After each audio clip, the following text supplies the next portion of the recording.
So something happened there which created temperatures between 800 to 1100 degrees centigrade. Is it a meteorite? Did it land slowly for some reason? It's become a station of knowledge and grace.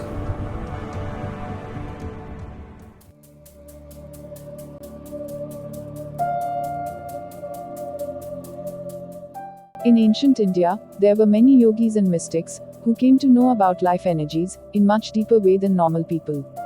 But they couldn't just share it with random someone, as the knowledge was beyond normal perception.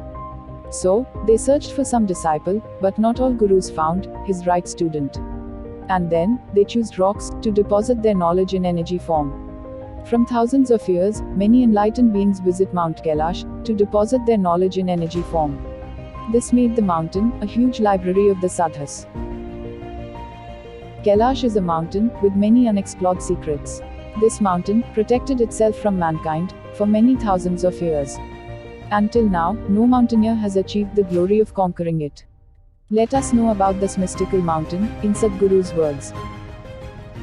All those mountains like concrete standing up with all pebbles sticking all over the place. All the mountains around when you're walking are like concrete mountains. You can see pebbles and molten soil. But Kailash alone is standing like a steel, like black steel, it's standing there. And last time we sent people right up to the core to get some rocks from the mountain itself. And we have them with us, we see that it's energy-wise, it's reverberating in a big way, but we do not know the geological composition of this. Is it a meteorite or is it a certain rising that happened from the earth itself? We do not know that exactly. Geologically, they say it's a certain rising. Why this rising happened, all this, I have not found any logical explanations to this. Why a peak would rise like that, I really do not know. If it's because of tectonic movement, it should have been of one kind, like you find the Indian Himalayas. It's of one kind, it has peaks, but it's of one kind. Here it seems to be different. There may be a geological explanation, I do not know. But you can see geologically it's of a different structure altogether. Either you can try to read miraculous happenings into this, or if there isn't anything like that, it's just a natural earth formation happening that's happened and somehow this peak had more integrity. Obviously it has because of the kind of rock that it is.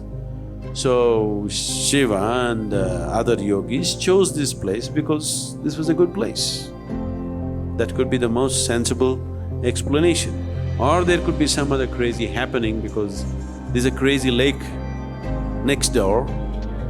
So there could be some possible craziness out there in its making. Or it could be just a natural geological happening. Both are possible. We need a scientific assessment of this, which we haven't found yet. Story-wise, Shiva is always sitting at the peak of Kailash with Parvati sitting on his lap, on his left lap. This is all you need to understand. This is a story which is trying to narrate a certain dimension of life. This is not a physical thing that there's a man sitting there and a woman sitting on his lap. That's not the point. How life is made, that's how the story is. The science of life expressed in a story form, a dialectical expression of life. So, he's sitting on this peak constantly, unless he goes to his original Kailash. Sometimes he goes away, only then he's missing, otherwise he's always sitting there. So Kailash is his original abode. This is his visiting Kailash. It has many aspects to it. We've been promising you that we will find out the nature of this material, what this is, and I sent a few pieces with one of the Detroit meditators. They were supposed to find out and I don't know, I think they must be keeping the stones in their house and worshipping it or something. They got the nice stones and they must be keeping it in their shrine. I don't know what happened, but I have not gotten any reports. Somebody else said there's another place in Arizona and they're going to send it there, and they took a few more pieces from me. And I don't know where they went. So, apart from this, the significance of the mountain for us is not its nature, how it happened, however it has happened. Is it a meteorite? Did it land slowly for some reason and all this kind of stuff? Maybe it's just a natural happening, but for us the significance is right now what it has become a station for. It's become a station of knowledge and grace.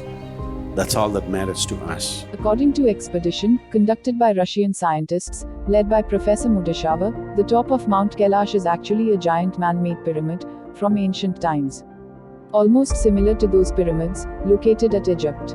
Mudashava said that Kailash was built by representatives of advanced civilization who knew the laws of subtle energy. Also, they knew how to manage them when subjected to gravity. Otherwise, it is impossible to move such large masses of stones that had to be done during the construction of these pyramids.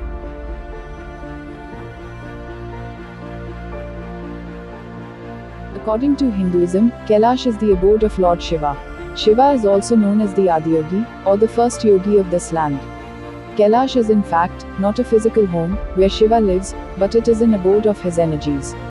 Adiyogi was the first one to transfer all his knowledge as energy into that mountain of Sadhu. And after that, the rest of the yogis followed him. If someone knows how to decipher it, Kailash has everything about this creation, our existence,